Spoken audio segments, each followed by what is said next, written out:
Hey there friends, and thanks for joining me today. And I thought it might be kind of fun to do a little bonus Frugally Financial Friday video for you.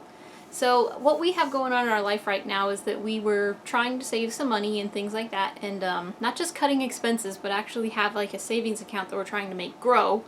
And so that's where this comes into play. A lot of my videos come from things that I actually have going on in my own life. And so, yeah, that's why this is a lot on our minds.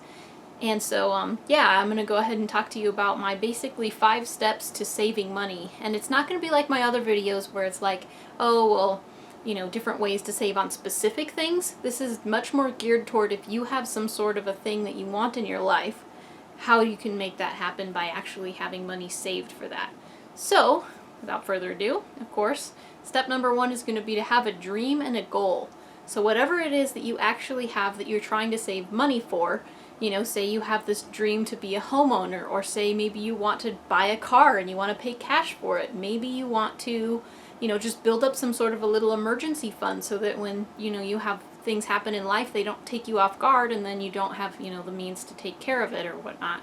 Maybe you want to just buy some furniture and not do it through one of the rent-to-own places, or, you know, put it on a credit card, etc. So whatever it is that you're trying to actually save money for, you definitely need to keep that in mind as your dream, and then your goal is the set amount of money that you're going to need for that. Of course, you're going to want to think about what time frame you want to save this in, and so that's going to help determine how, you know, much you're going to be trying to save over that amount of time in order to reach that final goal in time for when it is, you know, you wanted to make that happen. So that's step number 1, of course, and then step number 2 is going to be cutting expenses. Now, nobody likes this step. Sometimes this is not a very popular thing to try and convince your family that you need to do, but it is definitely necessary.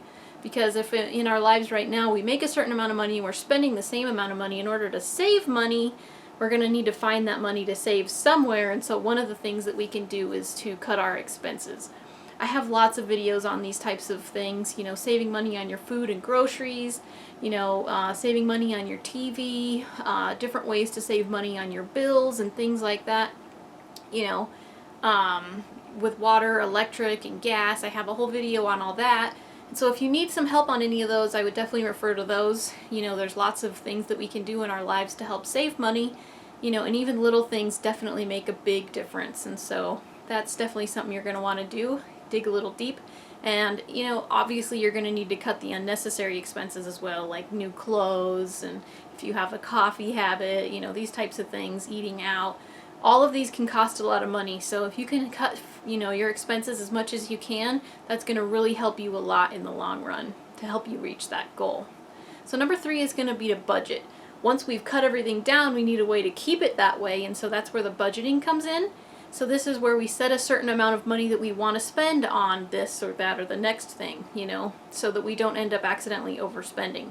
So you'll want to make sure to put together a budget and then stick to it. So that's definitely a very important step, so that we don't end up cutting into the money that we're trying to save for and then not making our goal. And then step 4 is going to be to help increase earnings. This is not something that everybody can do.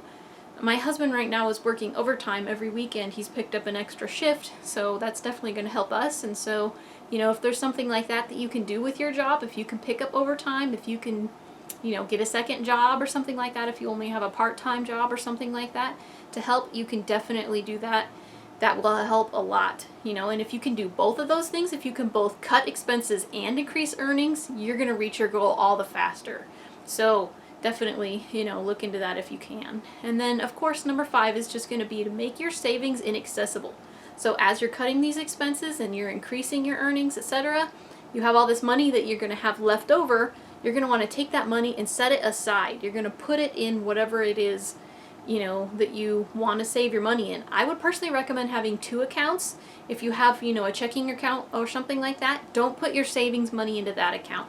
Put it in a separate savings account so that you can still stay on track and stick to your budget with your original, you know, checking account.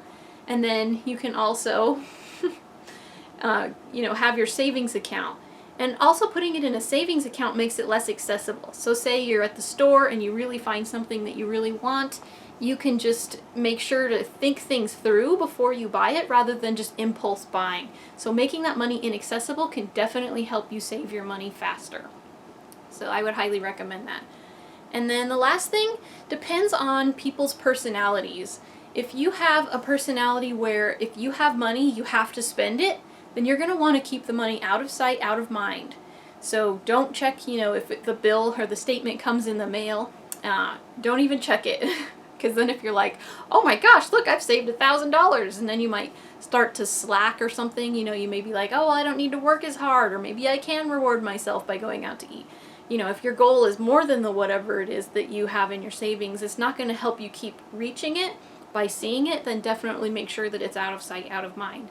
And for other people, the personality would come in to where you like to watch it grow. As you're seeing your savings account get bigger and bigger and bigger, you feel like you're winning, and so it's going to motivate you to work even harder because you know it's within your reach. So yeah, whichever one works for you. Again, there's 2 different types of personalities there. Find out which one you are, and then choose whichever one of those it is. Watch it grow, or keep it out of sight, out of mind. I really believe that our key to either success or failure really does lie in our daily routine. And so just making little changes by cutting, a few of our bills and cooking at home and things like that, cutting our expenses and trying to work a little extra each day. Even though it doesn't seem like it's that much, in the end, it's going to really add up to a lot. And so, it really can help you to reach whatever goal it is that you're trying to reach. Again, to buy that car, to buy that house, just to have that emergency fund, etc. So I hope this was helpful to you, these 5 steps to saving money. If you would like to see how we actually used these steps to reach our goal, I'm going to have another video coming to follow. It's kind of a part 2 to this. In order to help keep this video shorter, I was going to put all the ways that, it actually related to our family into a different video. So I'm going to title that something like, the crazy things we did to buy a house at 20, because that was our goal, was to buy a house. So anyway, I hope this video was helpful to you. Thanks for watching. I'm Frugal Green Girl, and we'll see you next time.